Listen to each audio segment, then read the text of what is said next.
It's the World Series of Sim Racing here on Freaky Fast Broadcasting. No contact.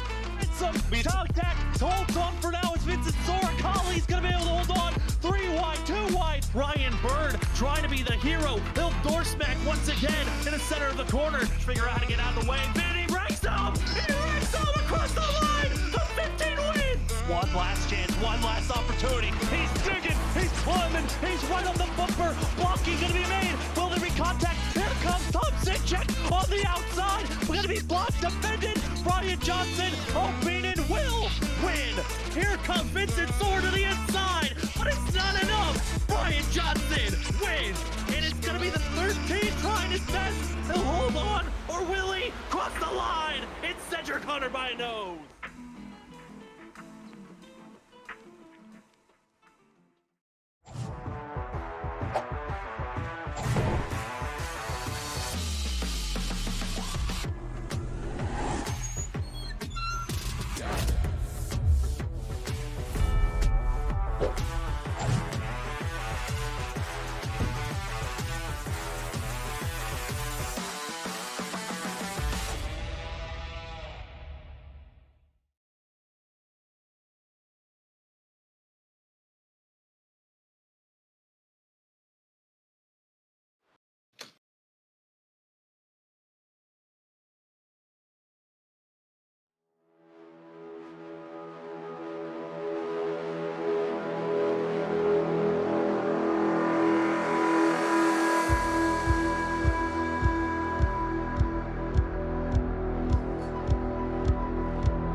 Welcome, ladies and gentlemen, to Freaky Fast Broadcasting on your Wednesday night. Tonight, we give you the coverage of the WSSR Cup Series Season 9, race number 8. We're inching closer and closer to the end of the regular season, and it's clutch time. Just 4 races left after tonight, where we figure out the 16 drivers that will race for a championship. A lot of pressure, as this is the turning point for a lot of drivers, and what a monster it's gonna be. We head to the Monster Mile of Dover Speed Motor Speedway to see how the drivers can handle this course, as they're gonna be dealing with a lot of banking, a lot of elevation change, and overall competition that's ready to put on some great action. We're happy to give you all the racing action here on Freaky Fast Broadcasting. My name is Sam Dyer. Welcome to the show. Joining me up in the booth is going to be Justin Malarkey. Justin, coming off of the doubleheader special Daytona Road Course race last week, got to see 2 different winners. Ultimately, Zach Hall was the winner of the main event. It certainly was a fun time, and what a dramatic change heading here to Dover. Going from left and right last week at the road course to the high bank, ultra fast mile track in Dover, Delaware. Going to be super exciting watching this race tonight. Watching the drivers get back to making sure they're able to conserve that right front tire, right rear tire, but not to say they might be drivers doing some 2-tire stops at the end, trying to save some track position out on track and get that valuable win. It's going to be a fun race tonight here, 150 laps. It certainly should be a fun race overall. Drivers just finished up practice, now going to be heading into qualifying. They've got 5 minutes to put down their fastest lap, but only 2 laps to do so. And with the way we've been seeing this racetrack handling, qualifying could be a little bit tricky, as they are going to be running here on this 1-mile course. The corners have a 24 degrees banking. The straightaways, 9 degrees of banking. It is a tough track overall, but Justin, the exit of the corner, all drivers saying it is loose, and it's going to be a handful.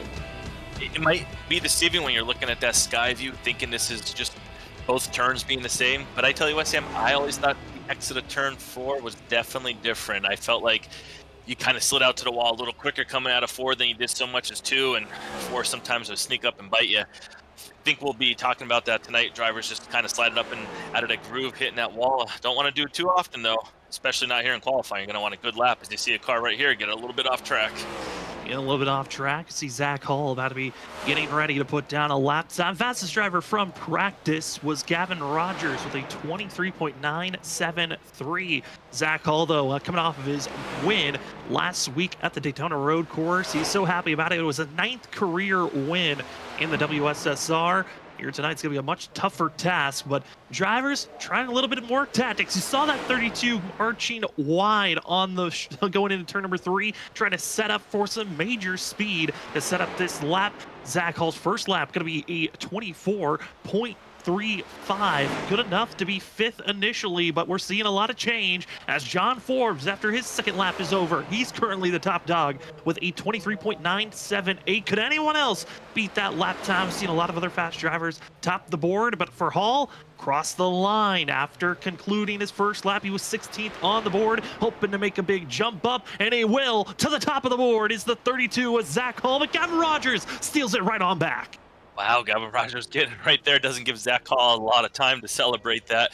I tell you what, Sam, that lap by Zach Hall, though, I think that's impressive because you saw him to get up to speed lap. He kind of came out of the corner and looked like he got a little loose and came in down in the middle of the track. You figure that might have just scrubbed off a little bit of speed. That might have been a difference from him getting that first versus second position that he's currently in. But in qualifying, getting 2 laps only makes it really hard. You got to hit at least 1 lap perfectly. 24 drivers have put down at least 1 lap. Some drivers are hoping to find a little bit of extra more speed. Shane Terrian, a driver that's been lurking for a win. He has felt like, I've talked to this 9 machine, that he should have won at least twice this season at Michigan and at Daytona Oval, but a little bit loose off the exit of the corner. He'll still skate away with a 7th place positioning for now. Not a bad run, especially with how loose we saw that 9 off the exit of 4. Oh, it definitely got a little loose there, and you run down the track. It just kind of scrubs off that speed. Doesn't mean anything if he's able to keep it on track in the race and not have that problem. He'll be able to drive back up to the field. And like you said, a driver who definitely could be winning quite a few races this year. So I expect to see him battling in the top 5 throughout tonight.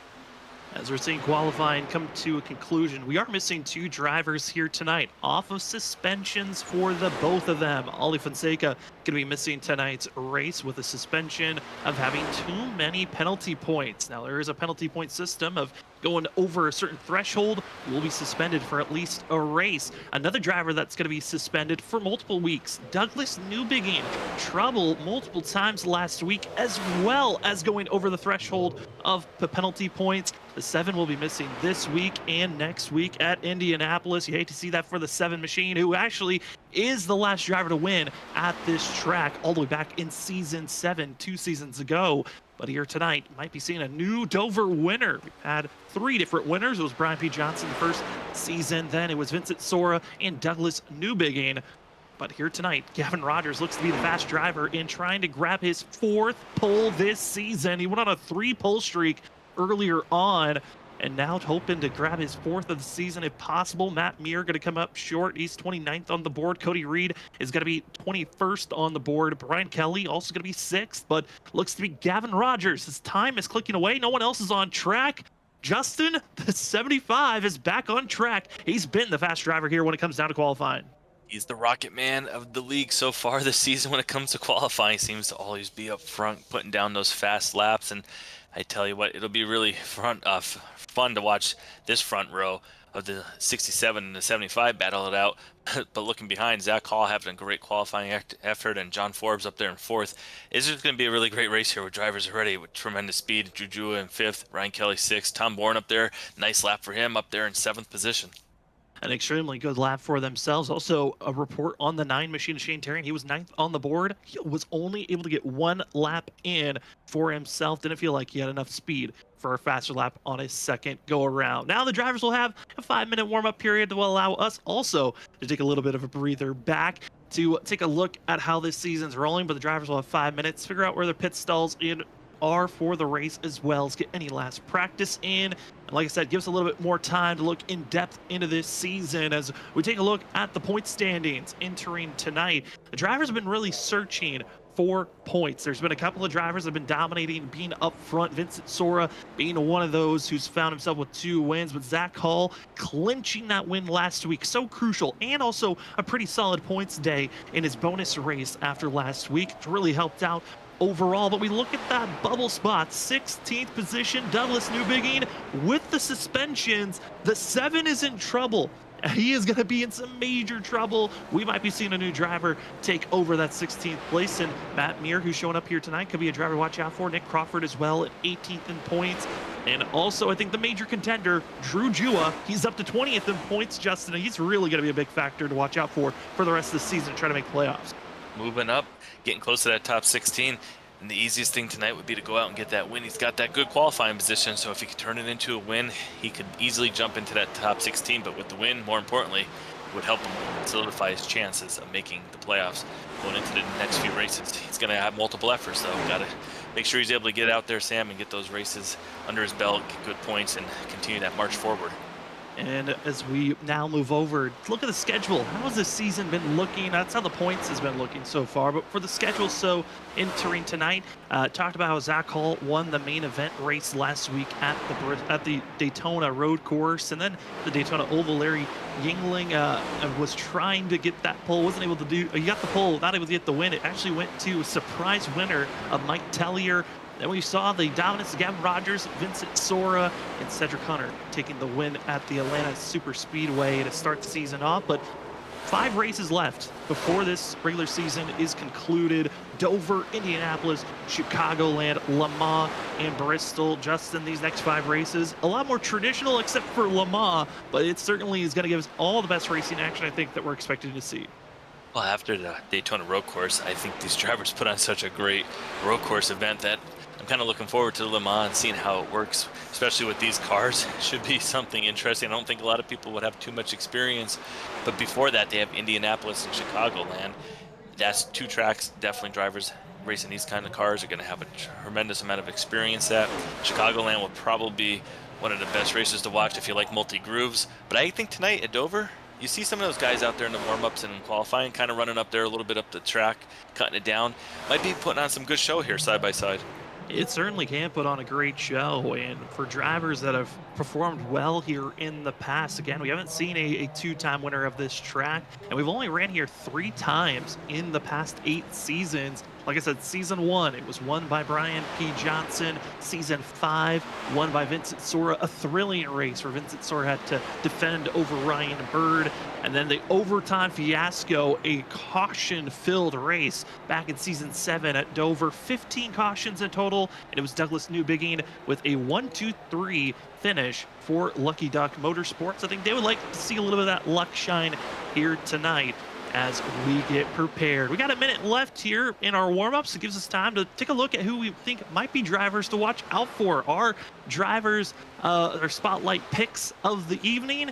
I think I'm going to go with a little bit of outside looking in. He's got a tougher task. I'm going to go with Brian McCann. A little bit of a tougher pick, I think, here tonight. But I think a driver that we know can turn up the wick, and I think he's going to need a good, solid run for himself. Watch out for the 8. That's my pick to watch out here tonight. Justin, who do you think may be a driver to watch out for here this evening?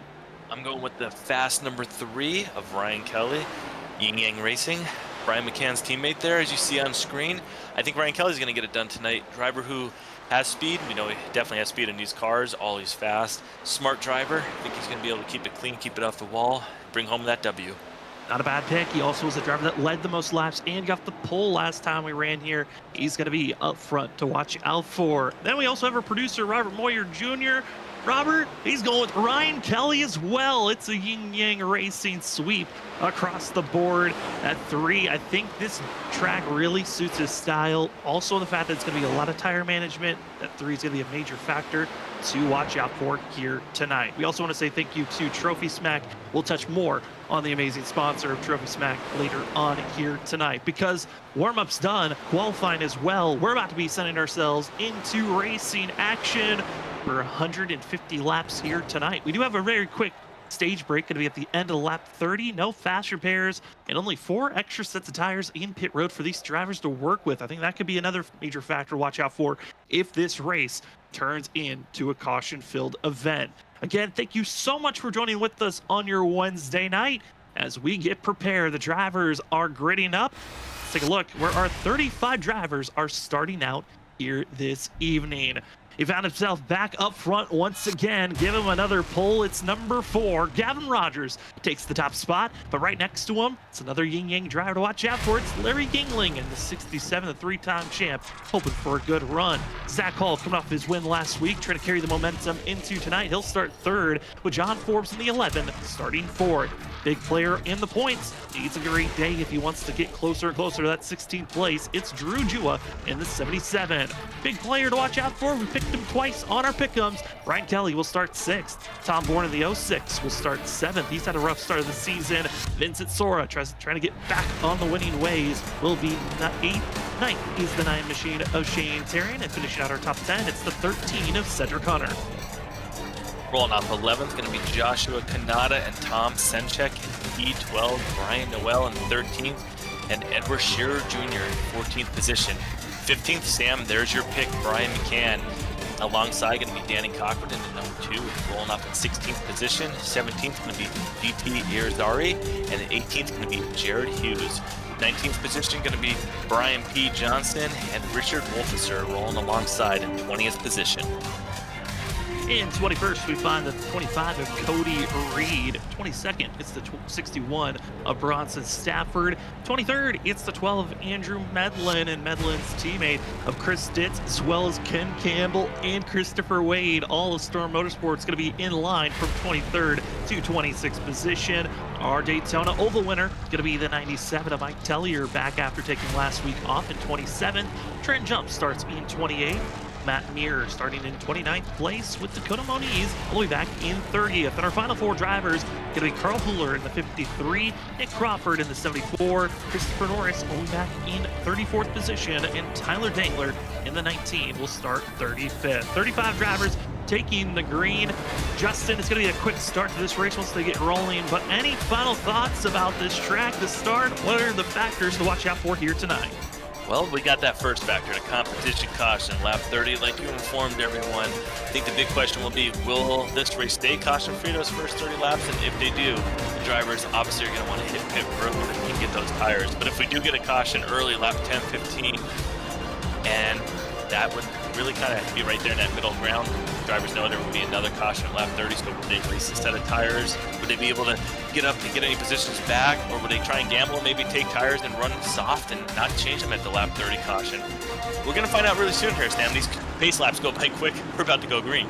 We're about to get ourselves ready for racing action here tonight. Again, thank you for joining with us. For myself, Sam Dyer, for Justin Malarkey, Robert Moyer Jr., we're happy to have you with us on your Wednesday evening for WSSR Cup Series racing action. Race number 8 here at Dover into the restart zone. Gavin Rogers hits the straight, and we are green here tonight, but it's Larry Yingling on the outside for the 67 machine. It'll take the early jump for the front nose, but they're side by side through the field. Watch out the exit of 2. This is where the danger can first strike as our leaders stay side by side, still continue to fight on, and the field survives at least the first half of the track, and they continue to stay side by side. Yingling wants this lap led badly for the 67. Off of 2, it's all Yingling, but looks to be Gavin Rogers just missing out on lap number 1. All that happened, and it was only the first lap. As I get finished saying that, they're already coming through 1 and 2, Sam. They're still saying side by side going down the back straightaway. Larry Yingling trying to get around Gavin Rogers. But Rogers wants to get that lead back on the inside. And you see that, the 13, he's going to get into the picture right here as well. Trying to get into the picture if possible, and that's actually going to be Drew Jua on the inside. 77 on our ticker, hoping for a good run. As inside lanes trying to find some good speed. Outside lane, there's more drivers up there, and it just, usually we know, later on in the run, that outside row conveyor belt, you can be going backwards very quickly with wear and tear on those tires, but for now it is all still side by side for our top 4. Then they start to single file out a little bit deeper on in the field, but still Yingling keeping the lead and the pressure on the outside. Justin, this is incredible racing to watch, but surprising that they're willing to use so much of their tires right now, and they continue to fight side by side. It really is. I guess the biggest question is, how do you save right now? You can't really save when you got 4 or 5 cars right behind you like Larry Yingling does and Gavin Rogers. they got to guess push it. They know they got the caution coming at lap 30, so some of these drivers might be thinking, you know what, let's go out there, beat these tires up so we know exactly how long they stay good for, and have a good feedback for that competition caution at lap 30. And the first driver that's lingering back runs in 6th place. It's Ryan Kelly, the driver we said to watch out for. Robert Moyer Jr. as well as Justin Malarkey picked him as their pick'em driver. Also lingering behind, going to be the 51 of Vincent Sora, just waiting and looming to attack. And I think this is a great call on their part as Tom Bourne now moves up behind this 3 machine that we ride on top of. And you've seen the fact that they were watching side-by-side racing action in front for those first 5 laps. Tires can be so crucial. The first 10 laps can really solidify how the rest of the run can go. I definitely agree with that. I think Dover is one of those tracks on all the iRacing circuits that really shows where you can really push hard in the beginning. You can see drivers move 3, 4, 5 positions pretty quick. But you really heat those tires up, and before you know it, you start pushing. You just see the 06 pushing right underneath the 3 of Ryan Kelly. Tom Sinchak there Tom Bourne, I'm sorry, excuse me, trying to make a move on Ryan Kelly. And this is the turning point of the race is right now. How do you save tires when you have people right underneath you? It makes it really hard. Hey, don't worry, we're going to get tripped up some of these days because Tom Bourne, Tom Sinchak both going to be running up front inside of our top 15. Sinchak trying to follow in line with Tom Bourne, teammate of Shane Terrian, as they're all trying to make their way forward. Bourne dives it down low for the 06, trying to get by Ryan Kelly, and this is already a great start to see for Tom Bourne that's trying to have a turnaround race. Talking about drivers that have been having a rough start, this 06 has been having probably one of the worst that he's hoped for. A lot of confidence entering this season, but the bad luck has really turned ever since race 4 at Long Beach, and he's hoping that the luck can turn around here tonight as he just moves up to the 6th. I would say that luck is turning around. He's driving up there too, so it's not all luck. Hopefully he doesn't have any bad issues tonight. You don't want to give that commentator's curse on him, so we might not want to say too much. As we say that, I actually see look like a black and blue car there. Sam, you see him get up into the wall, come out of turns 3 and 4, maybe running back in around 15th position. Wasn't sure who it was, but I just caught it out of the corner of my eye. Yeah, right there on screen. That's going to be Richard Wolsifer in the 56, and he was one of our biggest movers here, up 4 spots from the start of this race. Talk about taking the advantage of the early going of this race when you got fresh tires, and it also can hurt you right on back. And 10 laps in, I was talking to some of the drivers about how the tire wear was going to work, and they said just in the first 10 laps, you can already lose 10% on your tires. And these drivers all start with 100% on their tire wear, and it could go away very quickly. And over one of those tracks that's notoriously known, you could see tire poppage if you're not protecting your tires. Oh, I definitely. There's just no time to ever rest at this track. The tire doesn't really get a chance to cool off. These corners are so long, they're banked so much, and you carry so much speed through it. Like you said, knocking 10% of wear off in 10 laps. I mean, you're down in the 70s before you know it. And not only that, the tires just heat up, and they just, when they get hot, they don't want to turn. And then before you know it, you're turning that car more, and you're just killing the tires. As you see right there, the 07 getting a little loose under Cedric Hunter. Getting a little bit into one another and also battling for the lead. Gavin Rogers putting the pressure, but you also talked about heating up. The track temp just went up a degree. It was hot during practice, with around 132 degrees all throughout practice. It is dropped, but with all these cars on track, that track temp's gonna heat up. Gavin Rogers, though, has the nose, crossed the line. He'll finally lead a lap for the 75, but Larry Yingling is not wanting to give up this lead at all, understanding how important clean air can be at this track. But with how hard they were racing earlier on in this race, Rogers takes the advantage. He'll finally solidify in the first place. Get it in there first place at lap 14, officially take it back and see if he can start pulling away from the 67.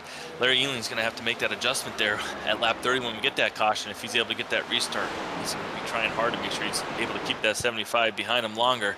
But right now, staying right in his tire tracks. But don't look too far back. John Forbes in third right there, and Drew Drew in fourth. They're going to be right there too on these leaders if they have any slip up. Watching the track times currently, Gavin Rogers, one of the fastest drivers on track, the fastest driver. It's the 51 you see on screen of Vincent Soares. John Forbes gets wiggly and loose. We're starting to see more drivers getting a little bit frisky as the 07 of Brian Noel getting sideways further on back, but we're seeing drivers that were protecting their tires now on the move. The 51, one of those that really was willing to give up positions, and now getting those spots back as he puts the pressure on Tom Bourne. 06 stays high. 51, the two-time champ, makes the pass cleanly. gets around cleanly. Like you said, that's the most important. Didn't really harm the tires too much getting that pass. Was able to do it pretty efficiently. You see Ryan Kelly, same thing. Going to run that little bit higher line, see if he can get the run out of the corner. He's going to try and take that position back from the 06 of Tom Bourne, but not able to do it coming out of the corner. Looking at the field right now, majority of our top 7 able to run a 24.7 second lap time. They're already running about a half a second. Oh no, trouble in front. Drew Jua getting loose. And it looks like maybe a little bit of contact made for the 13 on screen, 77 on our ticker. Drew Jua in a scare, but luckily able to keep that nose pointed straight and not heavy damage. He'll keep on racing on. Like you said, not heavy damage, but remember at the top of the show, we were talking about the points for him sitting there in 20th position. He needs to get those points tonight to move into that top 16 to have a chance to fight for the championship. He could be a driver to watch for if he's able to make it, Sam, but that was a close call. He's got to regroup, even though caution's coming out here in about 10 laps to see if he's able to regroup and then be all right. And was able to go back and look. It was contact between Drew Jua and Vincent Sora through the center off the corner. The 51 was right on that back bumper. It was kind of shocked at how slow Drew Jua was off the exit of the corner. Contact got the 77 spun out, and they are now going to continue to race on. Stay green. We might see maybe a little bit of more talking points between those drivers later on. We hop on board with the Hello Kitty machine of Cedric Hunter trying to make the pass on Tom Bourne, the 06. We saw the aggression early. It's now backfiring. He continues to fall backwards now as we ride on board, get a sense of what it's like to race here at Dover. A little bit of a bump by the 06, but Justin, this track's so unique from some of the other courses we go to. Oh, unique, but a really fun track. You really puts it in the driver's hands. A lot of different ways you can enter. Right here, my favorite part you're going to see as they go off in the corner, how it just drops. You can feel that almost down in the pit of your stomach when you're out there watching at the screen. The car just drops down to the ground, and you just get this whole sensation of the gravity. You see right there, Sam, you see how Lucy got out of the corner. He had to turn that wheel back to the right, able to keep it off the wall. But that's how quick this track can jump out and bite you. Yeah, it certainly can. And talking about that elevation change, the highest point of the track to the lowest point, 3 stories is the difference. These drivers fall, and it's a lot of distance that they are working with, and that change of elevation really can unsettle these vehicles. But they hold steady for now as we look back at the middle of the pack where drivers that have been pushing forward, been very loose. You can see it there. Big moves shown all around. Nick Crawford in the 74 trying to make a move on Danny Cochran. Also saw a little bit of shimmying for drivers in the middle of the pack trying to find openings to move forward. But this is the group. If you're going to see a caution before our stage break at the end of lap 30, this might be the pack that we're going to see it happen as you're seeing Trenton Jump and a few other drivers trying to find an opening to go forward as Richard Wilson gets into the wall. Really, accordion affects everyone into one another. Luckily, no one gets more contact. They hold steady, but that 56 is in trouble on the outside. That outside wall is about to be sneaking up on him as the rest of the field able to avoid where this contact could be happening. The old little hornet's nest right here in the middle of the field. These drivers, they're running multiple grooves in the corner, but when they come out, you got to get up close to that wall, and it's really hard to keep the car off that wall when you got a car underneath you too. They're trying to pinch it down low out of the corner, and it's just a drastic change in banking, and this track's just really fun to watch. And it's great seeing a multi-groove short track like this, but a little bit of, I mean, not too much of a short track, still a mile, but it's just great to see the multi-grooves out here, especially with these cars and drivers being able to utilize shifting too when they want as the tires wear out. Put on a great show here, but only about 4 more laps though before these drivers will be screaming for tires. And all these drivers fighting outside of our top 20. This is the battle that we're seeing on screen that's happening with 56 falling backwards.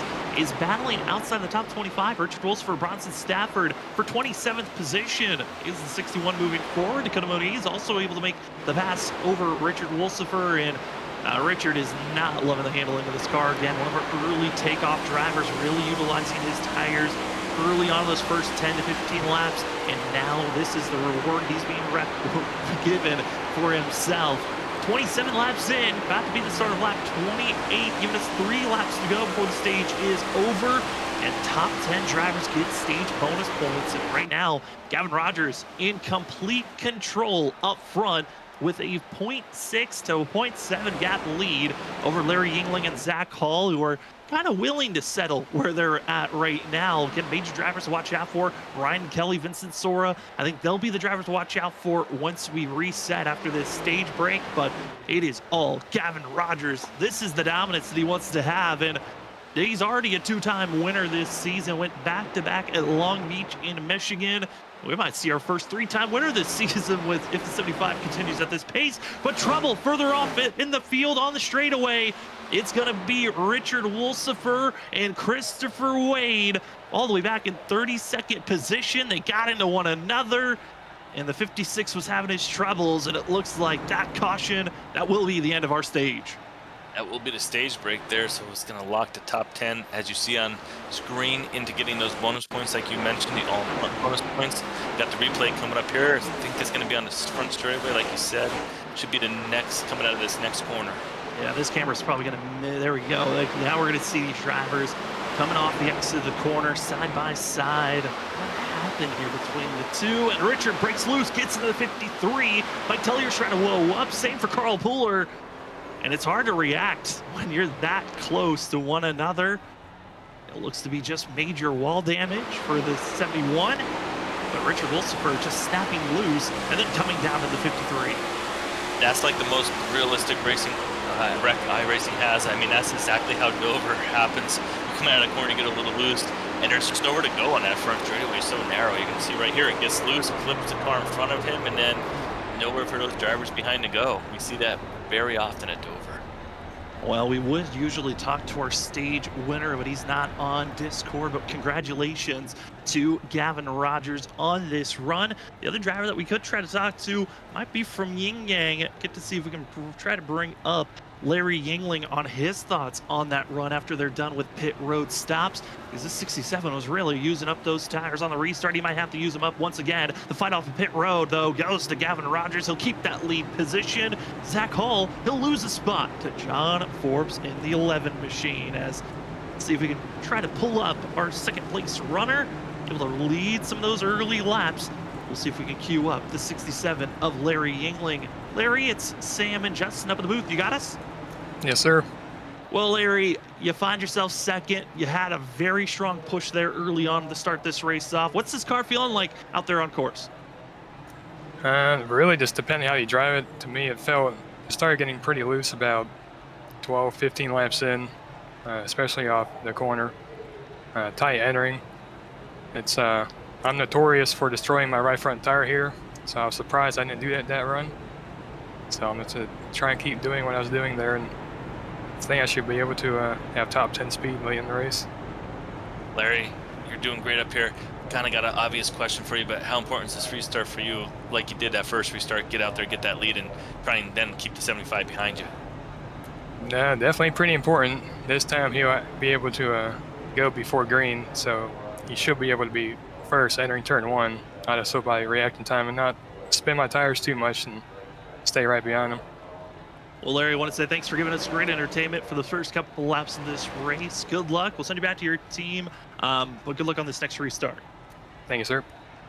As that's a Yin Yang Racing driver, Larry Yingling, a driver with Ryan Kelly. They're getting prepared for this restart. You know, Justin, hearing that interview, I mean, Larry, obviously he would like the lead, but like he said, he's not the control vehicle for this restart. This is in the hands of the 75. Yes, and also restarting here, very challenging. The way to green flag, you're kind of almost barely on the straightaway. If you get any wheel spin like Larry mentioned, that's the problem. He's right now most focused on making sure he doesn't get any wheel spin and stacking up the field, because that could be problematic. We see it happen here at Dover quite often, so it will be very challenging, especially like he said, he's not able to go until the leader goes, so he really has that disadvantage. But we know he's a great driver. Definitely believe he could get it done if he needs to. Well, we have a very unfortunate moment happen to last week's winner of Zach Hall. Talked about how he lost the battle exiting out of pit road. Let's make it even worse. Sped off the exit, has to go to the end of the line on this restart. So from what could have been a 5th place restart, Zach Hall will be all the way back in 32nd position. Tough start for himself, but he's got a long race to try to get up front. Over 115 laps to go here tonight at Dover. Stage racing is over. It's now all about the win. Who's going to grab that trophy here for race number 8? Gavin Rogers is hoping to grab his 3rd win of the season. Over Larry Yingling trying to get himself back into the win column here tonight. Going to be open for the best as the drivers get prepared for this restart. Your top 5, Gavin Rogers in the 75, Larry Yingling in the 67, Ryan Kelly in 3rd, going to be John Forbes 4th, and Cedric Hunter finishing out your top 5. As Space Car enters pit road, it's about to be time for us to go green as they enter the restart zone. It's go time as the outside row takes off. Gavin Rogers already gone, and the inside row caught sleeping. It's already Kelly up to 2nd place for the 3 machine.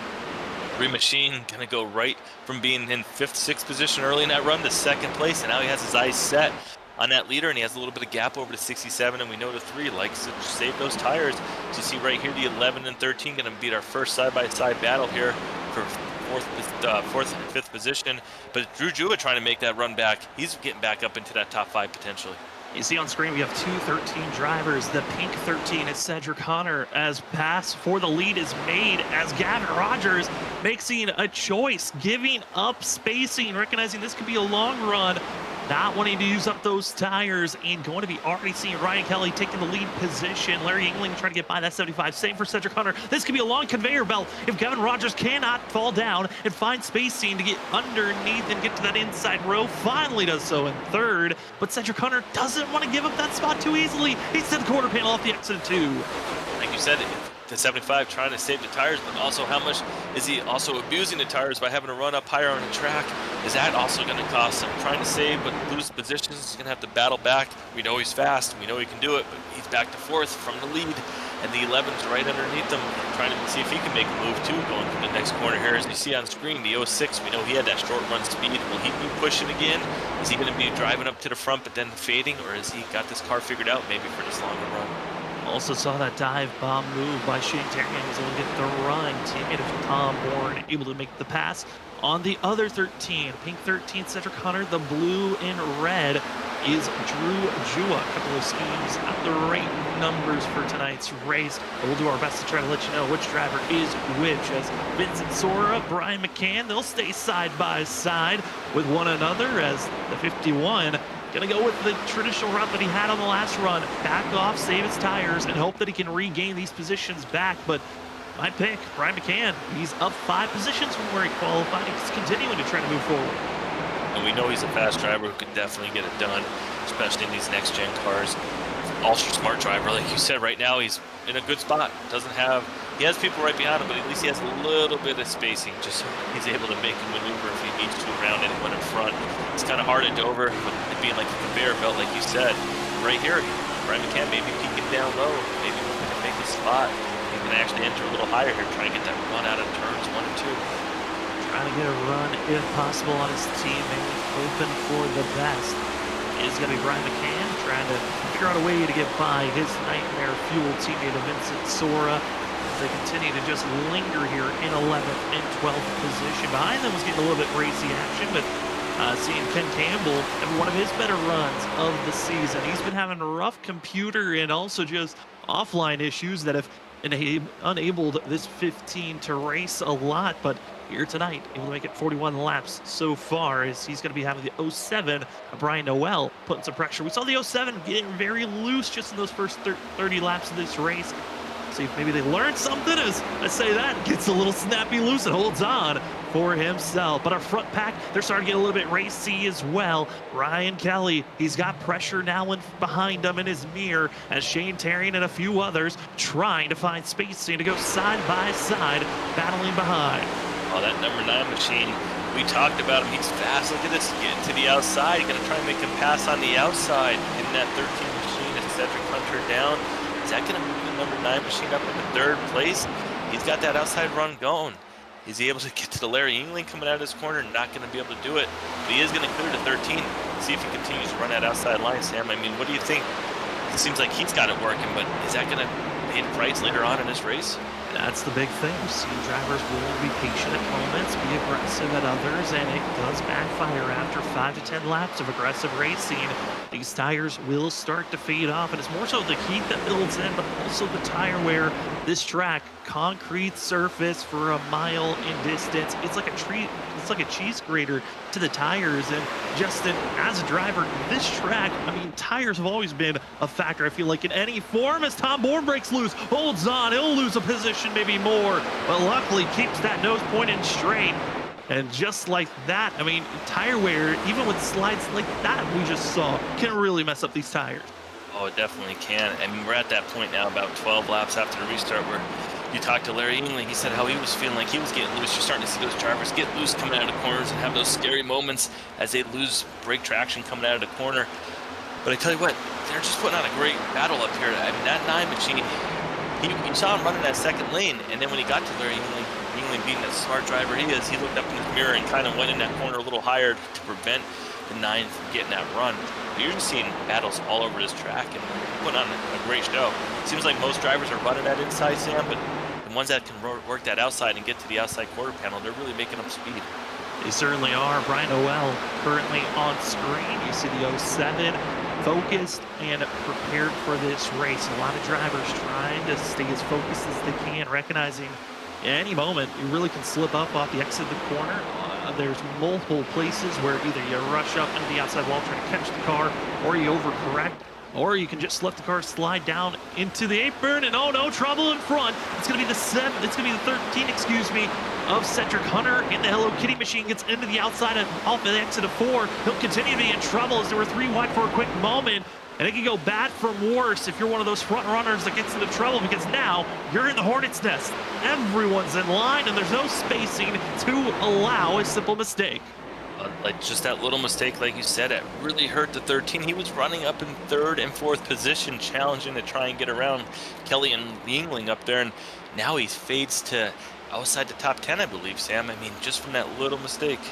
A little mistake, and now he'll be battling for 11th place with Vincent Sora also seeing rubbing action. There's the other 13. That's the blue and red. That is Drew Jua, who's the 77 on our ticker. They were rubbing against one another off the exit of 4. The last lap, still trying to give each other spacing if possible. But I'm shocked by the drivers that started on that last restart up front. They have really given up a lot of positions for themselves. John Forbes, he's fallen to 7th. Vincent Sora is back to 12th. And also Gavin Rogers, who took the lead initially, he's back to 6th place. Kind of shocking, but a tactic. Trying to save these tires for later on in this run. We're only 18 laps of green flag racing so far on these tires.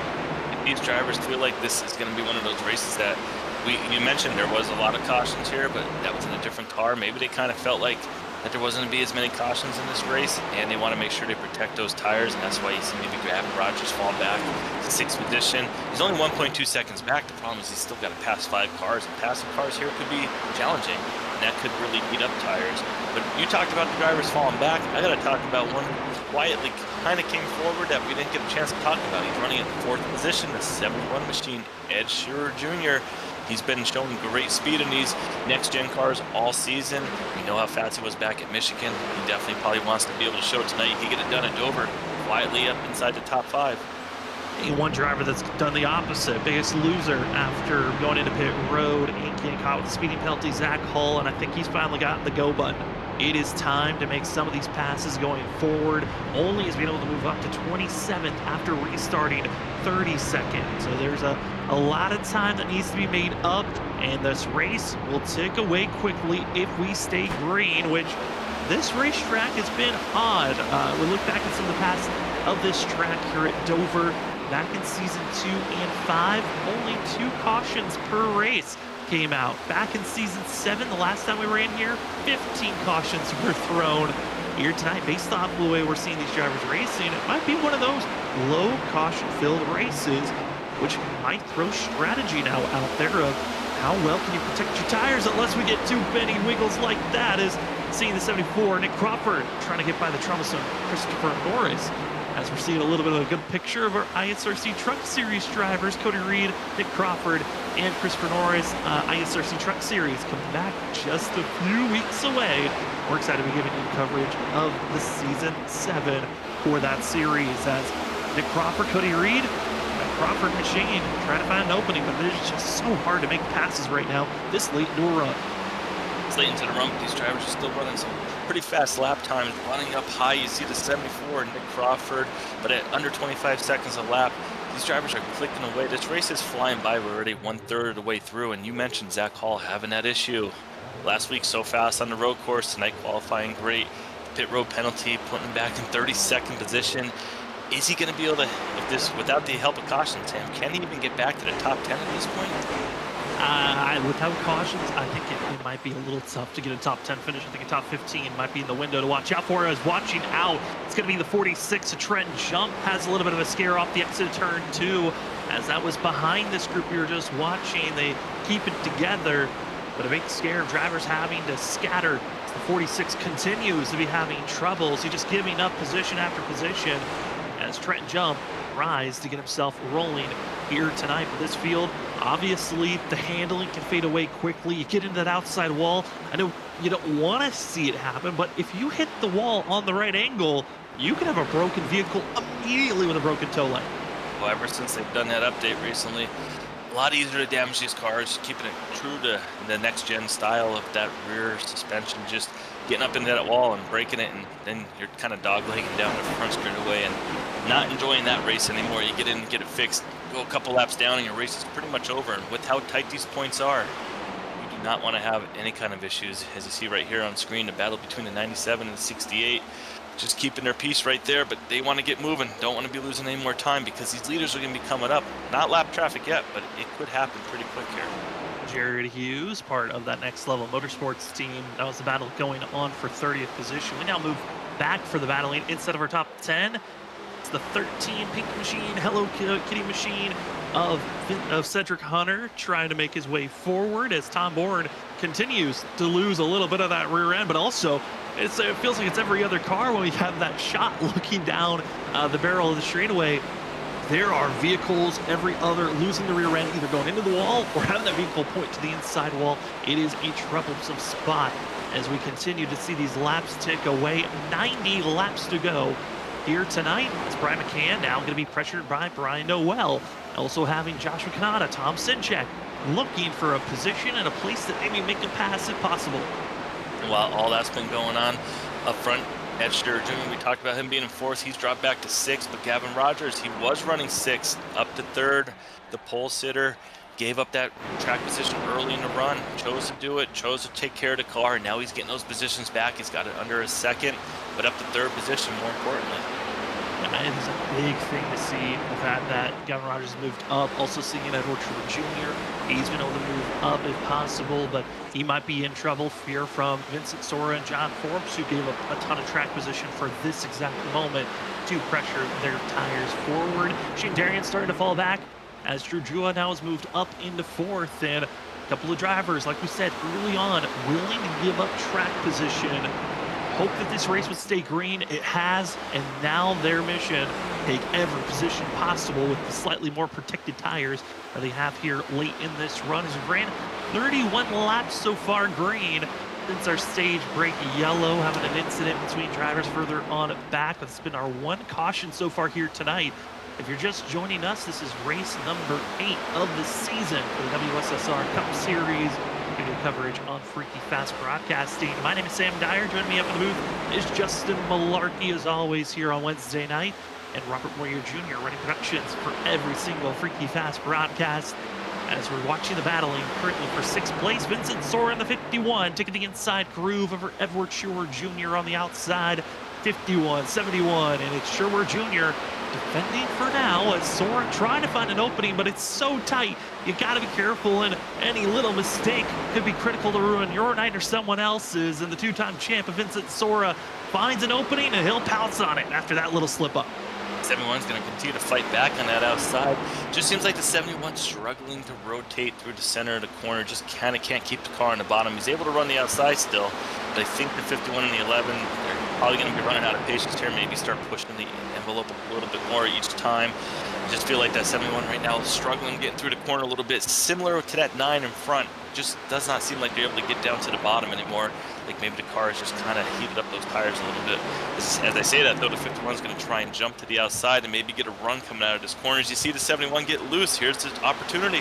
Vincent Sora is going to go to the inside. Will he clear him? Trying to find a spot. Can he finally clear? And it doesn't look like there's a chance for John Forbes, wanting to see if he can have a crack at it, as the 51 still stays side by side. And John Forbes is in that tricky position where you're just waiting. You're waiting to see which lane will prevail. Will it be the inside, the outside? You're assuming it's the driver that you've been following this whole run. And see the 9 get a little bit sideways there. Fishtail on his way off the exit of 4. Keeps it straight. And with that little move, Sora backs out. Edward Shore Jr. doesn't, and now John Forbes takes that little opportunity with Sora. Played a little bit more backed off. He got spooked by the 9, I think. In Fishtail, there off the 4.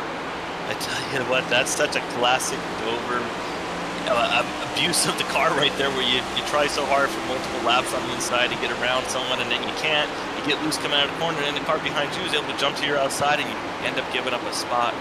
This has to be super frustrating right there for the 51 not to be able to make the pass. And now John Forbes is going to be trying the same thing to see if Vincent Sora is able to capitalize if a similar incident happens to the 11.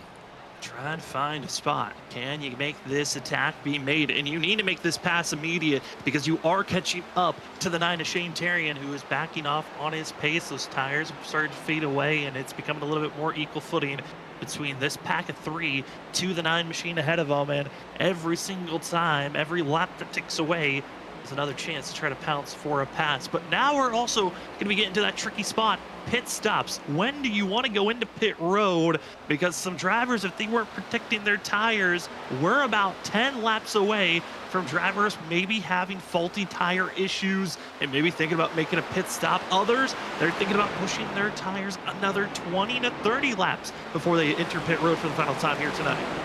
I think if you can survive 20 more laps, the way this race is going right now, I would be really afraid to go in and pit. I know you're going to get that fresh rubber, but if you can't make it to the end of the race on fuel, going in early like that, it could really scare you, because you're definitely going to go down at least 1 lap, potentially 2 laps, depending on where you are on track right now. That caution comes out, that could be detrimental to your night. So I'm thinking these drivers are probably going to want to hope to get to at least lap 90, and they would feel pretty safe about them making it. But I tell you what, if anyone does pit early, they could gain a lot of time, because that tire difference could be over a good second per lap. As we see the Andrew Medlin cam for ourselves, he's seeing drivers getting very much on top of one another, and that's Cody Reed and Nick Crawford. They have been bouncing off of one another for the last 20 laps. They have been relentless on trying to see who's going to be making that pass solidified, and Nick Crawford finally is able to do so. Now Medlin trying to find an opening. Does he go high, low, past the 25 of Cody Reed and that Lariat Productions machine? Looks like for the 12, he'll just settle so far. Not really an opportunity to make a pass, but trouble further on ahead. It's John Forbes. Big wreck for a lot of our front runners, and the field need to slow down. They're coming up into where the wreck is. Some drivers trying to whoa up. They're finding an opening, and it's Forbes with the major damage. Hunter with a couple of ticks, and it looks like a few other drivers heavy damage, and Ken Campbell in the 15 involved as well. No front bumper on the 11 of Forbes. You saw the 32 of Zach Hall stuck up there. He had that speeding penalty, and that kind of put him back there around where this accident ended up. So unfortunate for him. We're going to get the replay here really shortly, but it looked like at least 5 or 6 cars involved. And watch out between the 11 and the 9. It's off the exit of turn 4 where we're going to be seeing this issue, and it looks similar to what brought out our first caution, or a couple of other incidences.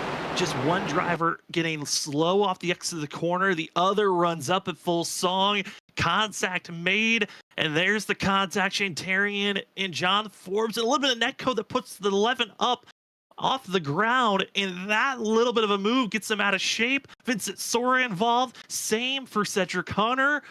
Here comes the flying 15 of Campbell, and we'll see, I believe, one more driver pile in late. And I think that might be Zach Hall, just nowhere to go. Hard on the brakes, but the brakes don't let you steer. And there's the major contact between the 11 and the 32. You can see all the pieces of the rubber. The 32 just sliding up there. No grip at the top of that track. No one ran way up there to clear it. unfortunate incident. We'll have to try and get on board there with the 32 and see exactly how that all unfolded. But look at this, just bouncing off one another, and then boom, the heavy contact with the 13, and then Zach Hall right here at the end coming in to finish off the 11, unfortunately.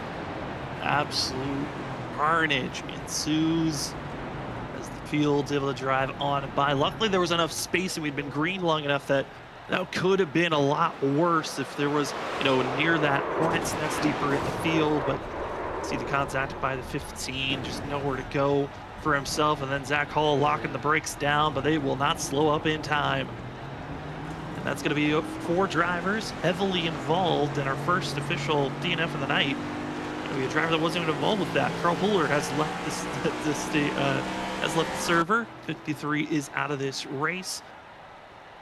But expecting to see Forbes in pit road for quite a while, and maybe also see Zach Hall getting a little bit more repairs, unless somehow he escapes away. But looks like these drivers, even with that nose-to-nose contact, both Zach Hall and John Forbes are back out on track. Man, this certainly is going to be an awkward timing for some, but also what makes this awkward, this puts these drivers in the window of fuel. They're good to make it to the end, but can you make your tires last to the end of this race? We'll see drivers definitely, if they think it's going to go caution free, they'll be giving up that time, like you saw Gavin Rogers do it. But the problem was he wasn't able to get back to the lead and get around Ryan Kelly. So very important. You want to save those tires, but how much do you give up, Sam? That will be the battle. These drivers will have to decide. Restart is going to be very important to see who's able to do what on this restart and how fast they're able to get to the front and then go into tire conservation mode. After pit stops were done, leader up front, saw there for a second, that was the 13 blue and red. That's Drew Jua, running a different number here this evening, is the 77 on our ticker. Gavin Rogers falls to second, Ryan Kelly third, Larry Yingling fourth, and fifth goes the Tom Simchak. We're gonna wait and see if the lights go off this time for the pace car to go stack them 2 by 2. If it does turn off, we'll stay running here. But if the lights click off, we'll go to a commercial break, and it looks like the lights are off. We're going this time by Justin. We're going green. These drivers just had a long green flag run after having a 23-lap race to start the run for our stage. Then we just had this long 40-lap run. What do you think the mentality is on the knowledge they picked up on the tire wear and maybe pushing a little bit more? Well, knowing that they got another 70 laps to go, like you said, they can make it on fuel. The tires will definitely be screaming at the end of that run. I think you kind of got to make sure you take care of your stuff here. I mean, the problem is if you get a string of cautions, if you give up 2 or 3 spots, a caution comes out, and then you give up another 2 or 3, saving on that next one, and before you know it, you're back 5 or 6 spots from where you want to be. That's not going to be ideal. So you really got to make sure you go. Just don't go too hard. That's the hardest part about racing. It really is. As we are now in that window again, this is our second caution we just had. Not to be going back to green flag racing for ourselves. 2 races of the 3 have had only 2 cautions. Finished out inside of regulation. Let's see if we can have another one of those runs. Starting on the inside, gonna be Drew Jua. Outside lane, not able to take off, and Ryan Kelly once again rewarded for being in behind the leader. He'll fall to second place. Back to third, it's going to be Gavin Rogers. We saw this same scenario before. Watch out for Rogers. He might just play a little bit more protective. Save these tires for later on. While Ryan Kelly, he's right back to the point. He wants that clean air badly. He's going to waste no time driving it down low and 3 and 4. Look at that. He's just going to clear the 13 or 77 of Drew Jua, depending on what you are looking at. He's got the different numbers. I want to remind everyone. But look at this. We got a battle right here for 4th, 5th, 6th position. That 06 machine, he's been fast tonight, moving up into the field. Tom Bourne right there running in the top 10. As we've got a slow car on the inside, looks like that might be the machine of that Richard Wolfsiffer. Yeah, it's Richard. He's just at this point just pacing. He's heavily damaged and is just trying to stay on the apron to clock laps down.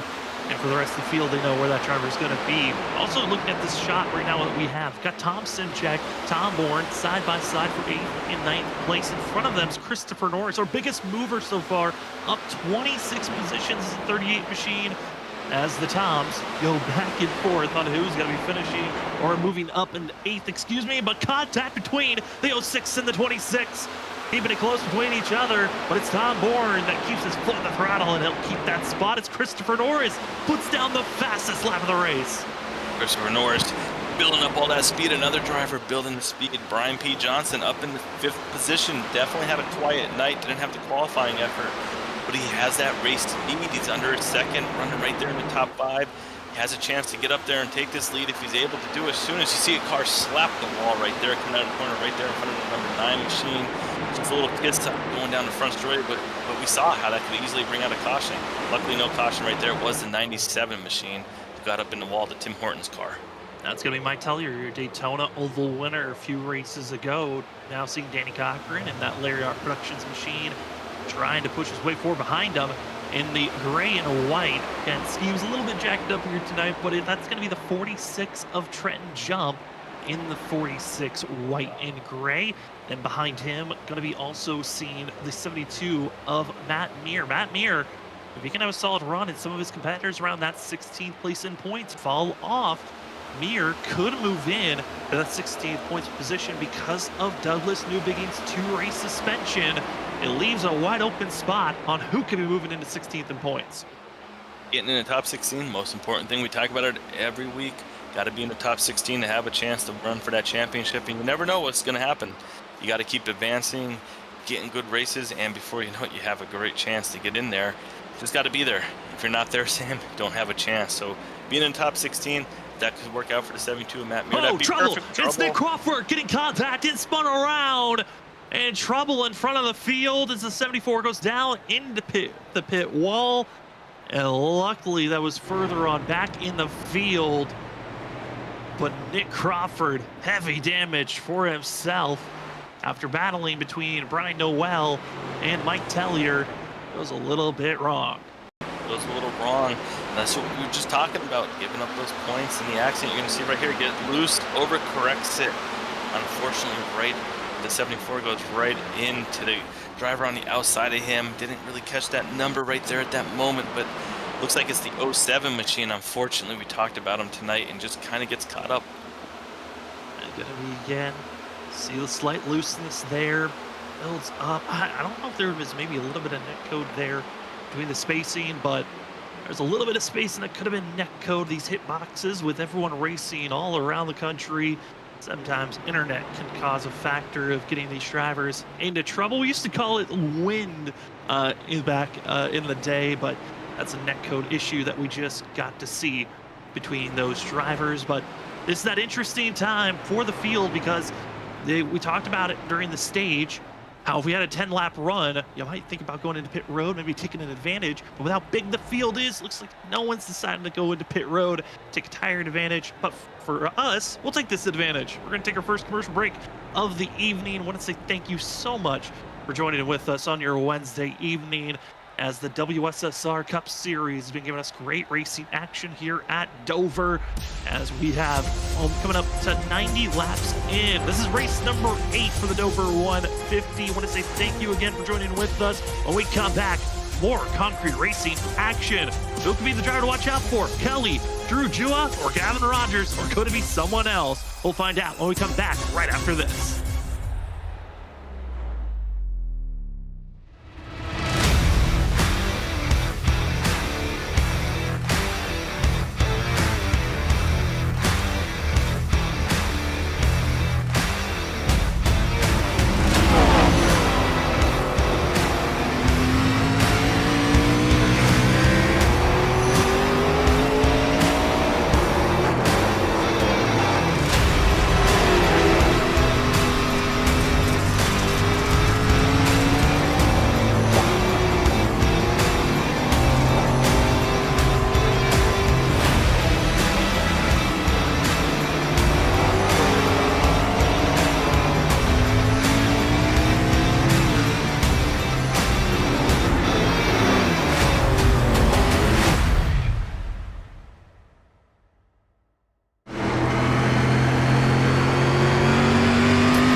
Welcome back, ladies and gentlemen, to WSSR Cup Racing action on your Wednesday night on Freaky Fast Broadcasting.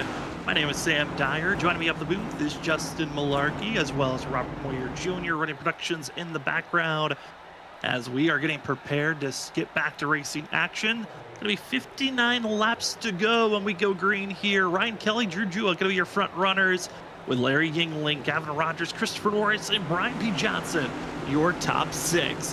As the field enters the restart zone, we're back to green flag action as Kelly gets the launch for himself, but everyone else caught sleeping down into turn number one. Wow, they were napping for sure. That's a huge restart by Ryan Kelly.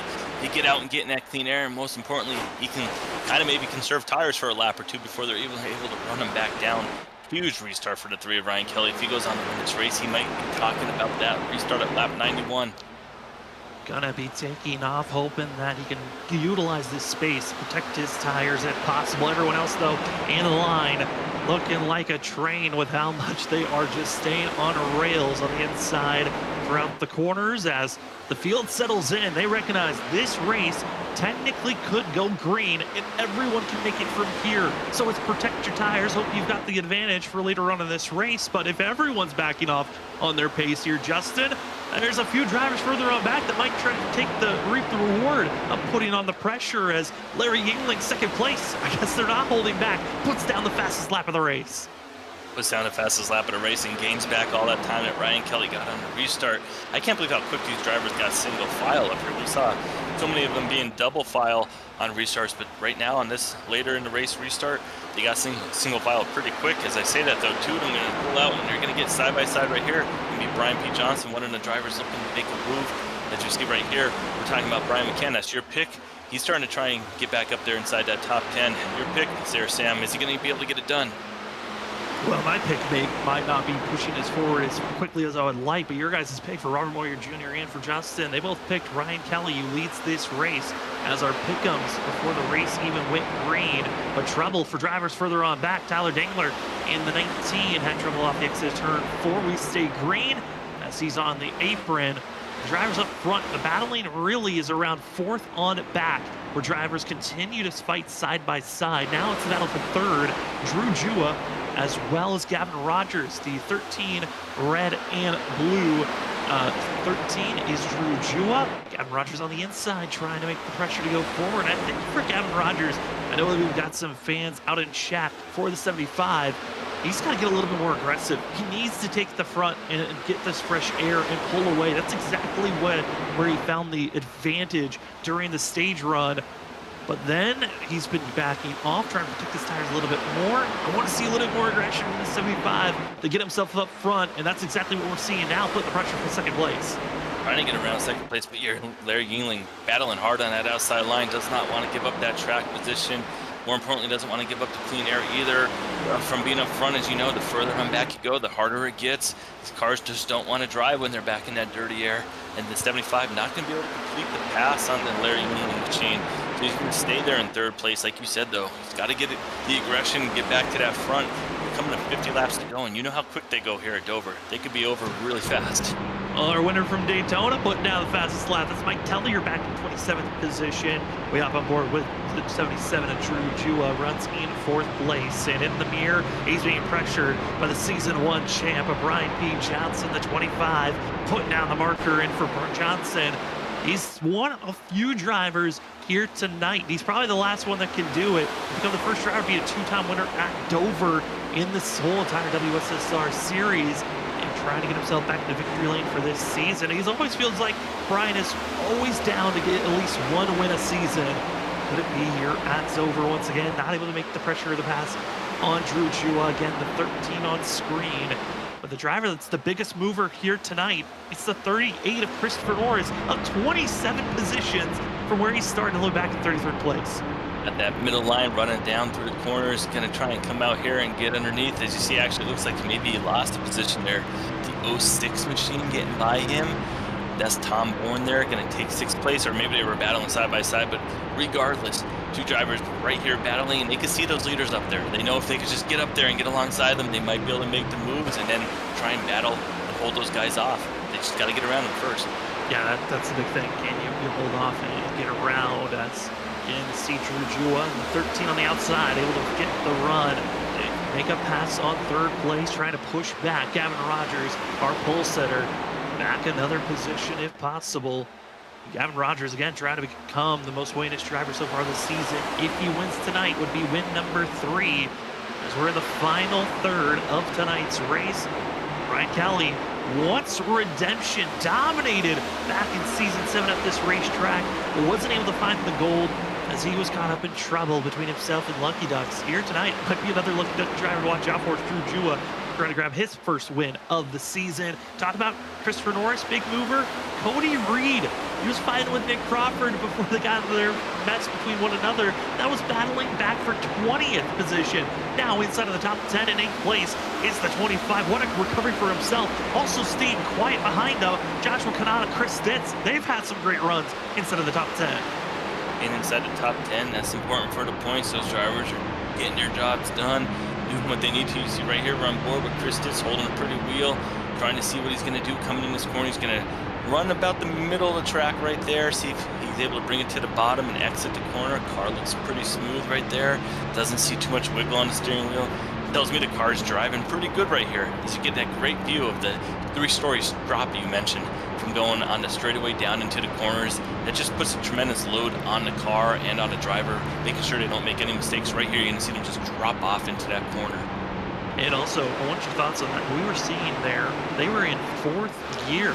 Was hearing drivers talk about the shifting down. Stitz gets a little wiggly off the exit of the corner. He'll hold steady. Thompson check going to be looking for on the outside run, but shifting. Driver said that there was a risk to exit out of the corners in 4th gear, but it was the faster way to go. That was interesting to see. Drivers are chipping the top of the rev limiter, and they are hitting the red, and that means they are using every little bit of speed that's left in that gear. If you can be patient with it, I think you can probably make it work using that 4th gear coming out of the corner. You just got to make sure you don't get those rear tires overheated by sliding them and putting that extra stress on them. And sometimes being in that 4th gear makes the car want to push up out of the corners too, as you're carrying more load on the front tires by pushing from the rear with that extra gear. It's all different strategy, but like you said, drivers, they're going to do what they need to do to gain that extra millisecond on track, because it all adds up as the race goes on. As you see a great battle right here to 9, trying to get back all those positions, going to get under the 14 and 61, trying to do both of it. But as you say that, 12 right there, Andrew Medlin, he has a chance to get to the outside of the 9 if he can't clear these drivers.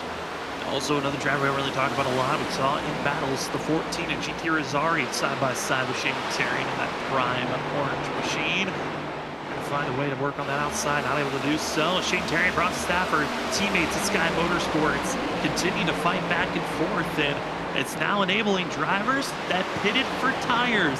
Now they'll be pushing forward. Vincent Sora might be damaged, might be wounded, but he's willing to try to fight to get inside of the top 15. It's Matt Meir, trouble for the 72. He slides in front of the field, but we stay green. Somehow he gets that nose pointed straight. The field reacts to keep it all together. We stay green with 40 laps to go.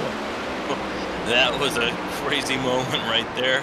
I luckily able to save it. I mean, wow, what a huge save. It could have definitely wiped out some cars if he come flying across the track. Sam, what you talked about though, right before that incident, Vincent Sora, he decided to go in and get tires, trying to make up that ground with it being under 40 laps to go. Not sure if he's going to be able to make it as far up as he's hoping for, but hey, anytime you have extra tires, it gives you a chance. As you see right here, the battle's starting to heat up for 2nd position. Going to pull to the inside, the 13 and Drew Drew, 77 on screen, reminds you with the number mix-up. He's going to be able to clear Yingling pretty fast, able to clear him right going into that corner, didn't waste any time. Going to set his eyes on the 3 machine of Ryan Kelly, who's been one of the most dominant drivers tonight. Ryan Kelly, this is looking ominously like deja vu of what we saw back in season 7, up front dominating the race, and then it was a bunch of late cautions that forced us into overtime that cost the 3 a chance to win here at Dover. He wants redemption, wants to lead the most laps and win the race if possible, and the 3 looking strong as he does when it comes to tracks similar to this, where it's about tire saving and it's about keeping your nose straight on a loose surface. It's exactly the MO that we see from Ryan Kelly when we come to these types of courses. And it's always interesting even if the dimensions are different of the course we go to, if it's that style of racing, the same drivers always pop up at those courses. These drivers have certain tracks figured out. Sometimes it doesn't even matter the car; they just kind of know how to rotate the corners through these tracks, and I think that's what you're seeing right now. Ryan Kelly, just one of those drivers, has Dover figured out. But other drivers, they want to try and figure it out too. Because right now we're battling back here on screen. You see Cedric Hunter trying to make up some of those positions. One of those drivers that was running inside the top 5 when he had an issue with the wall coming out of the corner of turns, I believe it was 1 and 2. And he kind of got up in the wall and lost some track position. Trying to fight back though right now. And Vincent Sora, one of those drivers on the fresh tires, trying to march back to the front. Fresh tires, trying to go with a recovery run. Vincent Sora, Zach Hall, both inside of the top 20 and both moving forward. Vincent Sora might have a good chance of going for a top 10 finish if he continues at this pace based off of his lap time that he's putting down. Vincent Sora would be competing for 3rd place if he was up front with this little bit of tire help of having a 10-lap advantage. Zach Hall, on the other hand, he's running very similarly to the 51, but not as aggressive on each pass that he goes for, as see Danny Cochran as well as Trent Jump battling side by side. Nick Crawford, that was involved with our giant wreck earlier, as well as John Forbes. They're just in settle mode. Let's get the points we can get, stay out on track. That's exactly what we're seeing from these drivers, as the back out of the field still looking very much not safe, but willing to put on a great racing action. As we're seeing John Forbes make this pass, we got to move back up to the battling just outside the top 10 because Vincent Sora is continuing to move forward. He just got by Brian McCann, now battling for Chris Stitz. This is for 10th place. Vincent Sora with the tire advantage, even with damage. The 51 is marching forward. Marching forward, does he have a chance? We have 30 laps to go, but what do you think, Sam? You said he was a little bit faster, running about the same speed as the leaders. Is that going to continue? Is he going to maybe cross that barrier where he starts running faster than the leaders with that fresher tire advantage? I don't think he's going to cross the barrier of being faster. I think if anything, he might slow down quicker than what our leaders are going at. Ryan Kelly, Drew Jua, there's actually now, after that last lap, even with the pass, was just about a 10th faster than the 51. I think Vincent Sora at this point, he might be good enough if he continues at this pace. A top 5 could be possible, but we just saw there a little bit of a blink. The 51 has had that issue all throughout this season. If his computer holds up, his speed stays well, we could be seeing the 51 maybe go for a shocking top 5 finish. Could be something to watch, but he's going to have to get around this machine right here in front of him of Tom Senchak. And he's going to dive down to the inside, and look at that, just able to hook down to the bottom. I mean, he slid up a little bit, but able to get back to the bottom and carry the speed. That's the most important thing. It's just carrying the speed right now. He's got it down to 4.8 seconds, so we will keep an eye on it if he's able to get it down any more than 4.8. It's going to be a big thing to watch out for, but also a big thing to watch out for, battling for 15th, 16th, and 17th position. If we're going to see a wreck here late in this race, it might be from this cluster of drivers, because they have been side by side, and Zach Hall has been the driver on the move, trying to find an opening to slice his way through this pack. But old tires, a little bit of damage, and we're seeing drivers falter as Hall, Ford, they make contact off the exit of 4. Hold steady, keep it together as they go into turns 1 and 2. It's Hall with the nose ahead and will muster his way forward. That is a nice move by the 32. He needed to get by, and that puts him in 15th place. This is exactly where the redemption run for Hall after his major contact into John Forbes. He continues to try to make his way forward, and it all started for Hall after that stage yellow pit stop where it all went wrong. And he's now going to be trying to move forward. But now it's Sky Motorsports teammates Tom Bourne, Shane Terrian boxing in, Danny Cochran, and the rest of the field behind. Who's going to find an opening to get by? As GT Rosari gets a little bit frisky with a dashing move to the inside. These drivers are at that point where they've been on these tires a long time. I know we had to caution to pull them down, but they definitely, as you see another driver just kind of slide up into the wall there. That exit of 4 is giving people problems right now. These tires are starting to definitely lose grip. They got 25 more laps to go. As you see right here, you're right on board, trying to complete the pass there on the number 9 machine, the Shane Derry in front of him. Not able to do it though. As you see how much these cars are really sliding around, they get to the bottom, but they can't hold it, they slide up. And that's where you kind of get contact in the middle of these corners very easily. And we are now into one of the longest runs on a set of tires for some of these drivers. And this is that worrisome phase. 25 laps to go. And every lap that goes away, if you are pushing the tires too aggressively for this whole run, you're now in that question mark zone of will your tires even hold up to the end of this race, or could we see some drivers have a blown tire that could send them into pit road? If you blow a tire, you get a required damage flag. You must head to pit road. In the field, with the way we're seeing them run, I think for some, they feel confident. I think for Vincent Sora, after his pit stop, he can be very aggressive as he's only 38 laps on these tires. Rest of the field, 50 laps on these tires. I know they had a caution in between, but that is still a long time on the just one set of tires here in Dover. A long time to be out there abusing those tires, especially as you get towards the end of this race, pushing as hard as you can, trying to get all the positions. I tell you what, Vincent Sora, though, he loves the fact that he's got a little bit fresher tire. He's losing the time. Unfortunately, it is down to 5.8 seconds, so the fans of Vincent Sora not sure he's going to get what that a win. move! 3 wide, Sora to the outside. He'll put the pressure. He'll back out smartly on Brian Johnson and also force Cody Reed to back out. A little bit of tactician moves there, and that was a scary marker for Sora to put his team and Brian Johnson into.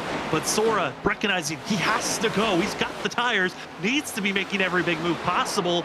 And with that little bit of a shunt to the outside, gave an opening for 2 pet moves. He'll now move forward. Cody Reed, Johnson, they're back to their duel of going side by side. Well, these are all putting on a good race, these drivers right now. There's a bunch of cars right here running different. Look at that distinct lines. You got even a guy, Cody Reed there, was up high in that corner right there. Christopher Norris, I believe it was as well. They're all running all over the track, kind of running the bottom, middle, top, trying to find all that grip they can. But Vincent Sora, he's trying to pull away from his group right now. He's definitely got that tire advantage, like we said, though. Just not going to be able to get up there and battle for that lead, unfortunately. He's losing time, but he might get a top 3 at the way he's going. As well as seeing other battles going on track behind the 13 Pink Machina Cedric Hunter is Brad McCann and Joshua Kanata. This is battling for 11th and 12th place as Cedric Hunter trying to make his march to move forward. And looking at fast drivers right now, McCann was looking quick for the 8, but he gets stalled out by the 16. They'll continue to fight back and forth, but with less than 20 laps to go, this is crunch time. Hit your marks. You've protected your tires this long. For some, they still have to be in defensive mode. Others, you have to attack if you want to grab these positions. As Christopher Norris, Vincent Sora, the battle for 5th. This is going to be a fun one to watch to the end. I think for Christopher Norris, he's kind of a sitting duck to Sora's speed, running about 2/10, make it 3/10 faster than 38. Got to give kudos to Norris on having a spectacular run. Again, our biggest mover did not put down a qualifying time, but it's all the way back in 33rd position, now up to 5th. But now he's got one of the fastest drivers on track, hounding on that back bumper, and every lap getting bigger and bigger in that mirror. And getting closer, like you said. But it's amazing just seeing the difference in the grooves. He was really way up there in that turns 3 and 4, and as I say that, he runs back to the middle, and Christopher Norris is going to go up high, try to throw some air on him, but unfortunately, Vincent Sora machine was not up there to run that high. It's kind of that cat and mouse game of who's going to go to what lane on the track, and look at that, just able to drive right to the 38, get back to the gas. Oh, contact! Oh, no! Oh, no! Vincent Sora holds on. They came together looking for the same real estate off the exit of turn 4. And with all that speed, little bump, contact, reset. Sora, did that contact lose the momentum for a top 5 finish? Because now it's back to almost a second difference between 6th and 5th. Most importantly, though, able to keep the car off the wall. That could have been a really bad night to battle back and get 15 laps to go and then have that issue. So luckily able to keep the car off. But wow, that got close there. It shows you how hard it is to complete the pass, even with a little bit better tires. Just right now, these cars don't have the grip right now. You try and pull to the inside of someone, and it's really hard. If you could get to that outside quarter panel, that might be easier to make the pass, but really hard to get there. Try and make every move possible if you can, and it's been a fun one so far this season to watch on all the drivers putting on fantastic shows all around, but tonight has been purely dominated by one driver, and that is Ryan Kelly. Once he got the lead, he never looked back, and for Kelly, trying to add another concrete surface to his leaderboards of wins. The 3 got his first win at Nashville Super Speedway, then one at Legacy, Michigan, and then also one at Atlanta. back in this previous season, and the 3 is hoping to get another one notched on. This go around, not in a Gen 4 car, but in the next gen. Other drivers watching the battling happening for 10th place, now make it for 9th. Zach Hall trying to get by Cody Reed here with 13 laps to go. Pretty impressive for the 32 machine. We saw the heavy impact on that previous caution. I mean, wow. Well, the 25 kind of got up into the wall there, almost an incident, but the 32 and 25 able to stay off of one another. But wow, I mean, we saw some heavy contact, and it didn't really show the damage on screen. I guess it wasn't as bad as we thought, but I'm really surprised able to get back to the top 10. How are your thoughts on that? Because that seemed like pretty. It's being graced by the racing gods. That's what we call it. That is, you make hard contact with another driver and also into the wall, and you're able to continue running. The racing gods said, okay, we'll grace you this time around. Next time, you will not survive that type of incident. As Zach Hall's going to continue to race on, and now going to be slotted up to 9th place. You also saw a driver getting very loose behind. That was Danny Cochran in the 2 machine. He's been getting out of sorts, but we're closing in on 10 laps to go here tonight for Ryan Kelly, hoping this race stays green. So the rest of the field hoping that this race continues on, but Danny Cochran once again very loose off the exit turn 4, continues to lose positionings. This 2 purple Larry Art machine is struggling every lap. It gets worse and worse off at every exit. Oh, you see another puff of smoke there. It looked like a white car there up in front kind of got into the wall. Was that the 71? Yeah. Ed Shearer Jr., I believe. It was. Just saw a little puff of smoke. I mean, right now, Sam, these guys, 9 laps to go, they're pushing hard, but you can tell the cars just are not driving. They're almost hard to stay straight on the straightaways even. It's just the guys keep getting up there and popping into the wall. And also, this is the longest green flag run on a set of tires these drivers have ran all season long, as Aaron Smith II stays low in that yellow machine. Rest of the field blitzes on by. Luckily, they were able to get in line, but Edward Shore Jr. wants to make some passes on Brian Johnson, whose tires have fallen away. This is the battle for 14th position. Who can move forward? 8 laps to go. Keep our cameras on this battle, because this could bring out a late yellow that could change everything here for our leader of Ryan Kelly. For Drew Jua, we know if there is a caution, pit stops are expected, and we've seen a couple of big lead changes or passes be made with pit stops here tonight. As GT Rosari gets by the 28, same for Trent Jump, trying to set up the pass on Johnson, and he'll fall backwards. But one driver that's moving forward inside of our top 10, Zach Hull, has made the pass on Christopher Norris up to 7th place, and also might have a chance to try to get by the likes of Cedric Hunter, if possible, and Vincent Sora, if the timing lines up, as the 38 continues to fall backwards. It was a great run for Norris, but he needs these laps to take away quickly if he wants to stay inside of the top 10. But Justin, coming up to 5 laps to go. What a race it's been. Majority of this race has been clean and green, but obviously the handling is at its worst at this current moment. Well, the handling's terrible right now. As you see, Ryan Kelly's, he's going to be coming up on 4 cars in front of him, 5 laps to go. This could be, I mean, he's got the 2.5-second lead, so he's going to be methodical right now, but you just never know. Hey, they're kind of running different lanes. He's going to try and make it right here. Is he going to force the issue? 3 wide? He's going to do it. 3 wide, getting by Mike Tellier, Bronson Stafford, and luckily they gave each other space, but that's the risky move you have to make. You settle behind, you will lose this 2-second lead to Drew Jua, and that 77 will pounce if he has an advantage. Now able to get by the 07 of Brian Noel, and Kelly with that pass, putting lap cars in between himself and Drew Jua. That could be the nail in the coffin if we stay green. That's the key for tonight's race. Also a pass for 6th place. Vincent Sora and Zach Hall, the drivers of freshest of tires, are having their own duel between one another.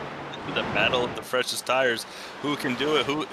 Could they get back to 5th place and get a top 5? One of them. Zach Hall might be the best bet right now, as he was able to get by Vincent Sora. But coming to 3 laps to go, one thing I want to quick mention, Sam. I felt like 20 laps ago we were talking about Brian P. Johnson running in 4th or 5th position. Then all of a sudden he was back to 20th right now. He has dropped like a rock. I mean, the tires must just be destroyed on that car, just not able to get it turning anymore like he wants. I mean, for these drivers, they've been on this set of tires for over 70 laps. Yes, it's also with a caution in between to kind of pace around. You're not using up the grip as much, but 70 laps is a long time of just focusing, making sure these tires stay underneath you for this whole run. And for Ryan Kelly, he's been the best at it here tonight. White flags in the air, presented by Freaky Fast Broadcasting. As if you'd like to be the white flag sponsor, please message at WSSR on Twitter and Facebook. But for Ryan Kelly, trying to grab his first win if possible. It's been a good one so far for that 3 machine, as Kelly is coming off the corner. Been a good one overall, and he will win here tonight. And a pick somehow comes around for us. Justin and Robert, you were correct. The 3 gets his win. Oh, celebration up here. I get a win finally. Took me long enough to pick one. Congratulations to Ryan Kelly. I mean, he put on a show. I can't wait to talk to him. That's my question, Sam. I'm taking it. I got to know. What was he thinking going 3 wide at the end like that instead of just chilling? I want to know his thoughts on that. That was incredible. Just to put the car in that position and have the trust in the car to just didn't want to give up any time. That was amazing. Can't wait to talk to him. It was an incredible move, and that having the restarts, having the positioning, and the 3 was gifted so many restarts in a row. I think he's going to be proud of the way that this race kind of lined up and put him in positions for victory. Congratulations to the 3 of Ryan Kelly. Going to be a new winner for the season here for season number 9. Enjoy it as the 3 gets the pace around, get ready to do some burnouts. We will step away when we come back. It's the post-race show. We'll talk to our top 3 drivers, the 3 of Ryan Kelly, the 77 of Drew Jua, and the 75 of Gavin Rogers. We'll talk to a spotlight driver, get their thoughts on tonight's race. We'll be back right after this.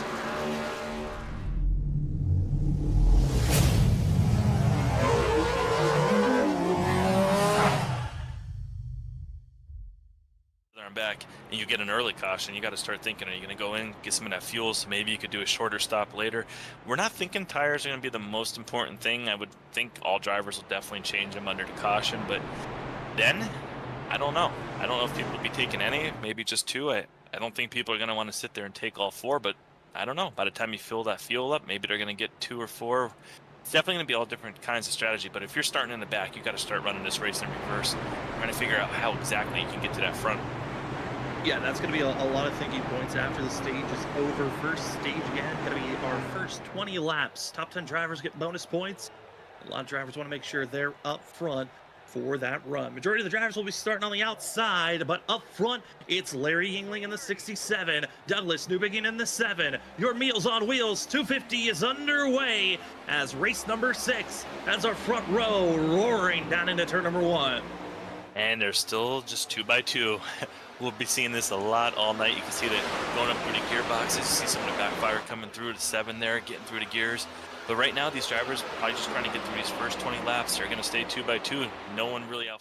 That's some huge damage you're dealing with, and big moves as well, as the first group of drivers are in line. And oh no, Danny Cochran, big bump slid up, and oh, huge wreck. Bad bump. We stay green. Second pack trying to drive by. And oh my goodness, once again, bad bump, more drivers in the grass. That's going to be Joshua Kanata. Behind him is also going to be Matt Meir and plenty of others with just a huge calamity. Everyone slows down. We stay green and still 6 laps to go in the stage. How many more wrecks are we going to see here tonight? Because Justin, this is insane what these bad bumps drivers are giving. The 16 just out there in the grass the second time tonight. I mean, it's just crazy right there. That was just bad luck on his end, and wrong place, wrong time for the second time, gets forced down into the grass. You've got to feel for him. It just being in the wrong spot. These drivers are just making such aggressive moves. I mean, it seems like they're racing like there's 2 laps to go, and they have to understand there's still over 80 laps to go in this race of racing. You got to get to the end to be able to survive. I mean, look how this field is thinned out. You got about 7 drivers right now in the front pack, and then there's multiple small packs throughout the rest of the field. And drivers that were caught up in that wreck that have required damage, Danny Cochran, Dakota driving just because of that injured car, but doing a great job getting around that 06.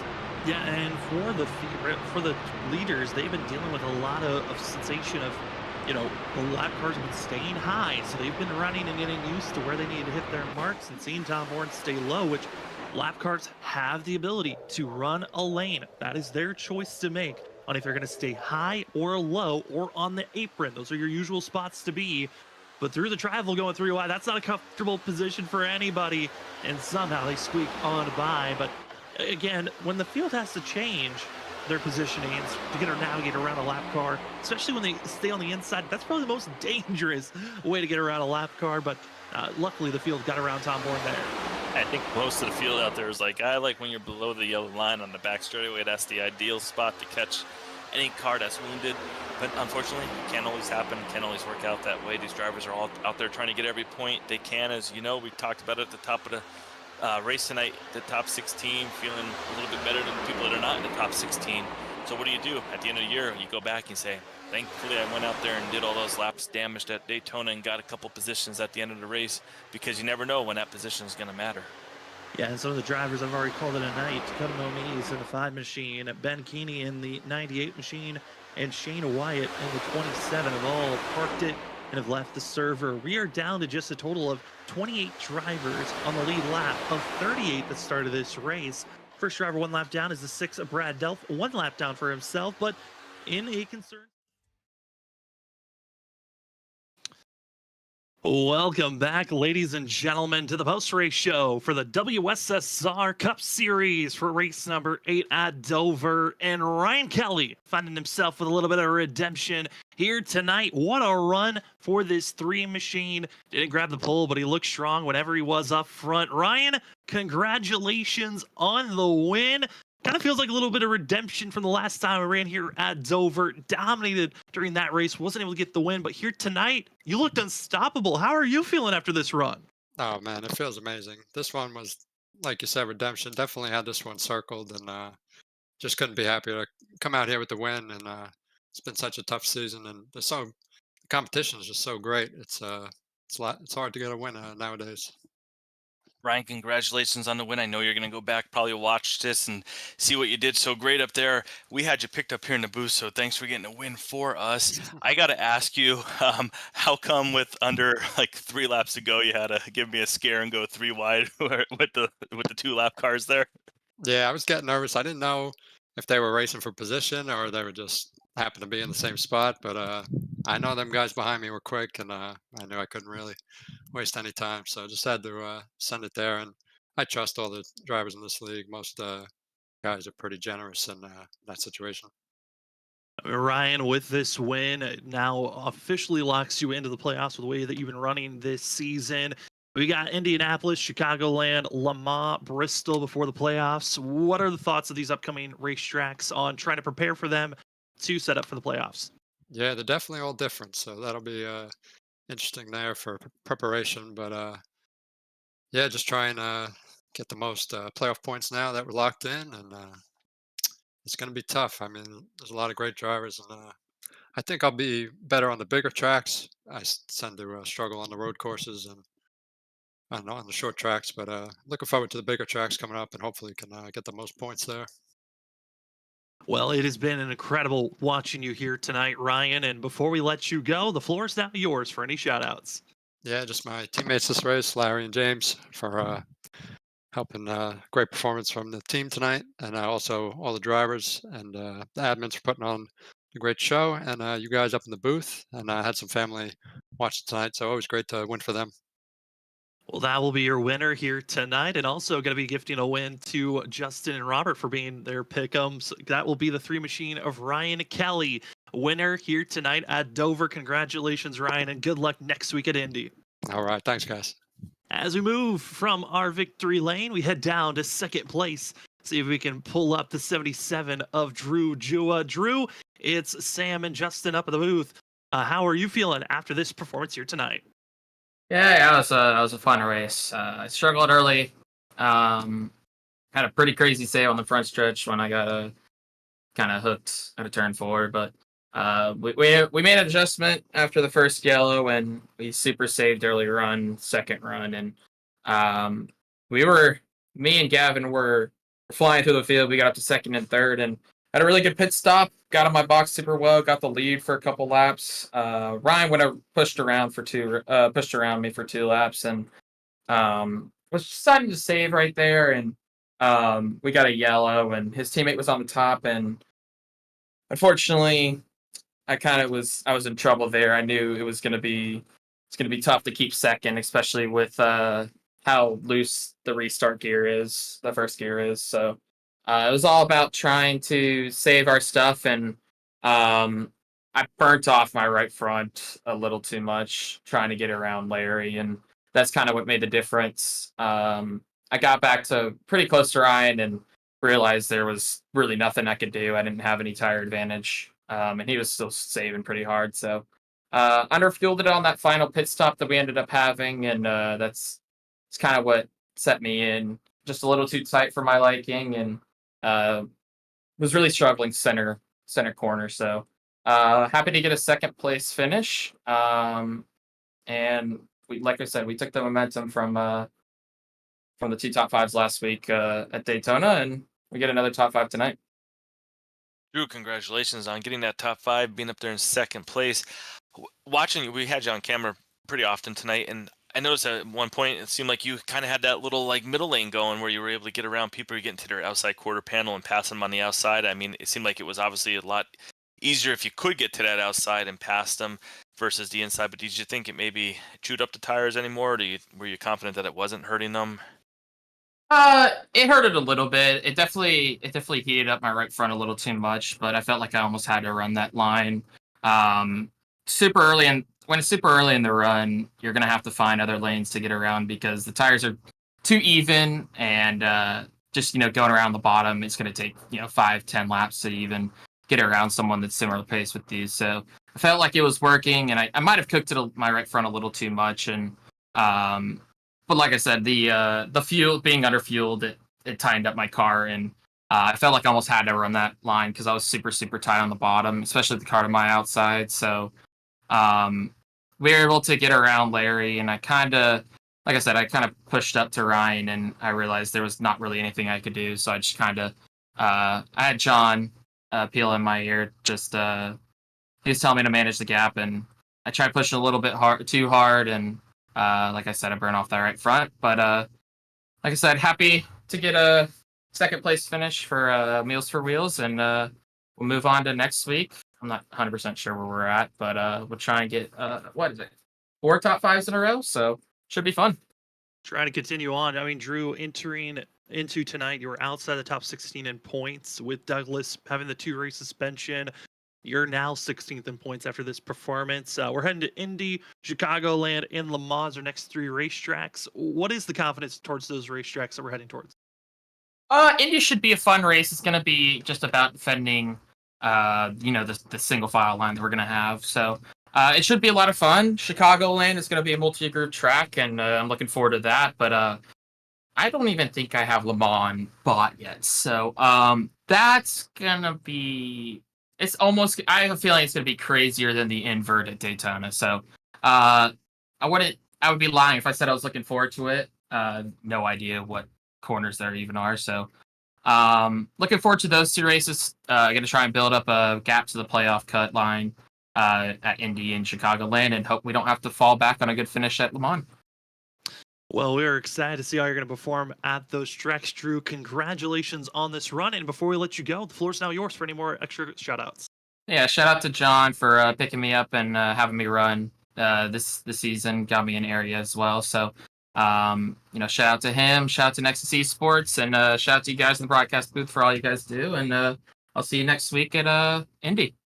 Can't wait for it. That'll be your second place finisher here tonight in the 77 machine of Drew Jua. Congratulations on second place, Drew, and good luck next week at Indy. Thank you, guys.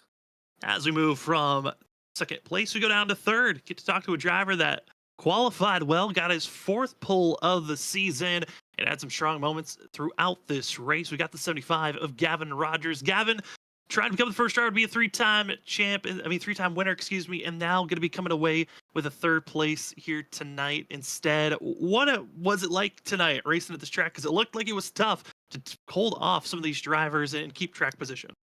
It was fun. I enjoyed it. It was just hard to find that balance of trying to keep the car from getting too tight on entry and getting too loose on exit. Seems like that first run that I had, that 30-lap stage, I felt pretty good about halfway through that. That was probably like my best throughout the whole race. That like part of the run, I feel like I was able to play for a little bit, and then after a few laps, it fell off a cliff, and it felt like it was driving on ice. So I try to balance that out and drive in a little bit deeper instead of backing it up and having a bunch of speed off of exit. Try to burn up the fronts a little bit more than the rears, and I seem to do that a little bit too much, especially in that last run. I was trying all kinds of things, and I was just driving in too deep and got way too tight. But overall, it was a good race. I'll take P3 for sure. Hey, Gavin, definitely third place. A great finish for you. I mean, you led 23 laps tonight, so you definitely had the speed. I mean, you got the qualifying speed down. Tell me, what do you got going on up there that you just got all that speed on those qualifying? You go out there and practice a ton of qualifying laps and know that you got the race pace. So obviously being up front, qualifying well is always important. You got that number one pit stall, which helped keep getting you out of the pits all night. Oh yeah, for sure. Getting that first spot in the pits is crucial to have, in my opinion. You always want to qualify good. I don't know why, but for whatever reason in this league, I've been able to qualify pretty well. Must be. I mean, a lot of them. I think. No, actually, no. I don't know if I got the pole last week. I can't remember, but the road courses. There's a lot of tracks in this league, especially with the hotter tracks. I feel like I can take advantage of that. It suits my driving style a little bit more for sure. Especially Dover. I think it got up to like 130 something degrees track temp, which was nuts. But it definitely fits my driving style, so I can qualify a little bit more consistently, and obviously get that P1 first spot in the pits, which is crucial for sure. I mean, Gavin, it was a great run to watch you perform here tonight. We're now going to be heading to Indianapolis, Chicagoland, Le Mans, our next three races. What are your thoughts on these next three that are coming up? Unknown to me, to be honest. I don't think I've ever raced Indy in the next gen. Same with, well, I can't say for Chicagoland, but Le Mans, I don't even think I've ever driven there before. I did a couple laps in a GT3, and that was about it. So I'm excited to see how that plays out. Hopefully, I can do something there and catch another win. Indianapolis, I'm really excited for. I haven't raced there in the next gens, but the races that I've done with and other cars at that track, I've had a blast. So I'm definitely excited for that one for sure. Well, we're excited to see how you're going to perform, Gavin. Before we let you go, though, the floor is now yours for any shout-outs. Yeah, I want to shout out Ryan Kelly for the win. Props to him on that. Also shout out to my teammates, Jared Hughes, also kind of an alliance with Limitless, Carl and Richard. Also want to shout out all my family watching and you guys for doing the broadcast. Well, that will be your third place finisher in the 75 machine of Gavin Rogers. Congratulations on a top three finish here, Gavin, and good luck next week at Indy. Appreciate it, Sam. As we move away from our interviews, we sadly do not have our spotlight driver. We were going to pick Tom Sinchek after his incredible run to finish instead of the top 10 after a rough season, but we're not able to talk to him here this evening. Instead, we'll move on over to our unofficial results here tonight. Certainly a wild one, a couple of big wrecks that kind of shook up how the finish was going to be, but ultimately taking the win here tonight goes to the 3 machine of Ryan Kelly. Second goes to 77 of Drew Jua. Third, we find Gavin Rogers. I want to say thank you to those 3 drivers for hopping up and talking with us. Third place was the 67 of Larry Yingling. Dedrick Hunter, great run for the 13 here tonight, even being involved with one of our wrecks here tonight. Zach Hull also, and Vincent Sora involved with wrecks, coming away with the 6th and 7th finish. Then Tom Sinchek 8th. Cody Reed, one of his best finishes of the season, will come away 9th, and 10th place is 71 of Edward Shore Jr. But we look through the rest of the 35 drivers that took the track here tonight. Justin, any drivers that really stick out to you looking through this list? Well, we know it's 12th place. Chris Norris starting in the back, ending up 12th. That's a great run for him. And some of the other drivers, Drenton Chump right there in 13th. Drenton, he was, anytime it seemed like we talked about him on screen, it was like he was kind of running in the back. He had that issue one time on screen where he lost a lot of spots. But still to battle back inside the top 15, that was huge. I mean, look at Dakota Moniz getting 19th place effort there on his end. But Brian P. Johnson, we talked about it late in the race. He was running inside the top 5. Ends up back in 21st position. I mean, that's just crazy how it dropped off right there. And Tom Bourne at one point, we were talking about him. He's back there in 24th. So a lot of drivers being up there and then fading, coming and going. Ken Campbell, you talked about him back in 31st position. Richard Wolfeser, he had a couple issues in the race going back there in the 32nd. Carl Puller going to be 35th, but we didn't get it really a big chance to talk about Aaron Smith. Notice he was a ton of laps down from the beginning of this race, and unfortunately going to end up 34th position.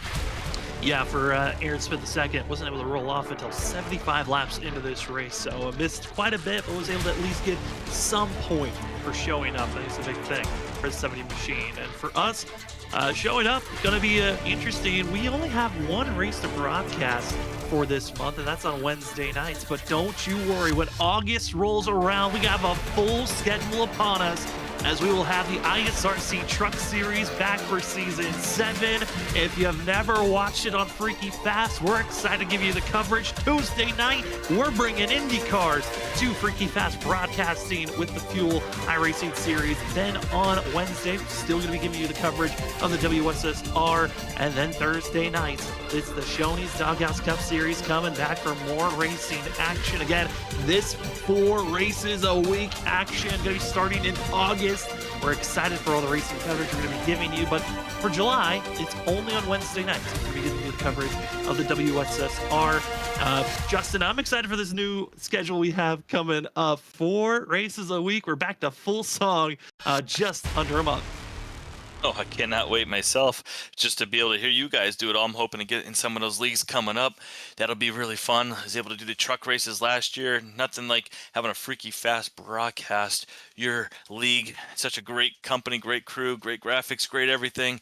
That'll be super exciting. Hopefully I'll be out on track and looking forward to getting into some more of these leagues. Hey, and if we don't get to see you, we're just happy to hear from you, Justin, on Wednesday nights with me up in the booth. It's been a fun one so far. I want to give congratulations to the 3 machine of Ryan Kelly. A great run for himself, leading the most laps and taking the win. A lot of competition behind him, but we head to a track that might just be as tough as tonight. We head to Indianapolis next week. Don't want to miss out on it, but for us here tonight, I want to say thank you to everyone that commented, that was able to just watch. And if you haven't already, remember to go hit that subscribe button if possible. Also want to do a final shout out to the sponsor, major sponsor for the WSSR, being Trophy Smack. Head on over to trophysmack.com and remember to use the promo code WSSR Smack for 10% off with your purchase. If you're looking for pre-made trophies, rings, belts, and more, head on over to Trophy Smack, and guess what? They also have a customized section where these drivers are running for the Season 9 custom WSSR Cup Series trophy.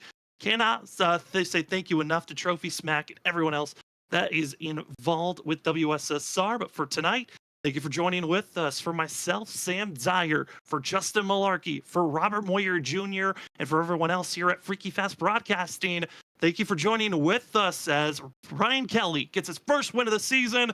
We'll see if he can go back-to-back, as next week, the WSSR Cup Series heads to Indianapolis.